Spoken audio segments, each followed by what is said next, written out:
జబ్బు తగ్గాలంటే రాత్రి భోజనం అంటే ఓన్లీ ఫ్రూట్స్. ఏ జబ్బు తగ్గాలంటే ఏ జబ్బు తగ్గాలన్నా పండ్లేనా? ఏ జబ్బు తగ్గాలన్నా పళ్ళే కాదండి. షుగర్ వచ్చినా తగ్గాలంటే పళ్ళే. ఏం చెప్తున్నావయ్యా? పండ్లు తింటే షుగర్ పెరగదా? షుగర్ పెరుగుద్దా? ఎవరు చెప్పారు? వాళ్ళు చెప్పారు.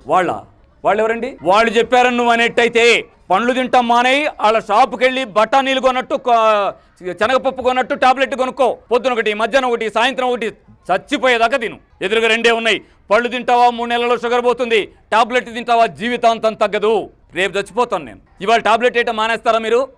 షుగర్ ఉంది నాకు ఇవాళ కూడా వేయాలని పట్టి నోరు తెలిసి లోపలయ్యారు. ఆ టాబ్లెట్ వేసి నీళ్లు పోస్తే ఉక్కిరి బిక్కిరి ఇవాళ పోద్దేమో నా ప్రాణం. గుర్తుపెట్టుకోండి, షుగర్ తగ్గాలన్నా పళ్ళు తింటే షుగర్ తగ్గుతుంది. రాత్రి భోజనం ఉంటే పళ్ళు అని పెట్టుకోండి. ఎవరు అన్నారు? ఏం చెప్తున్నాడు ఈయన? పళ్ళు తింటే షుగర్ పెరుగుతాయా? జాగ్రత్త, వీళ్ళ మాటలు నమ్మేరని. నమ్మిన వాళ్ళందరికీ షుగర్ తగ్గిపోతా ఉంది. 2550 సంవత్సరాల క్రితం మన తాతలకు తాత బుద్ధుడు అన్నాడు, చదివితే నమ్మకండి, ఎవరైనా చెప్తే ఇంటే నమ్మకండి, ఈవెన్ నేను చెప్పినా నమ్మకండి. ఏం చేయండి అంటే వినండి, మీ విచక్షణకు పదును పెట్టుకోండి, ప్రాక్టీస్లో సరి చూసుకోండి, అప్పుడు తేలిన దాన్ని మీరు విశ్వసించండి అని చెప్పి ప్రాక్టీస్లోకి వెళ్ళిపోతే 20 ఏళ్లలో కొన్ని వేల మందికి షుగర్ తగ్గింది.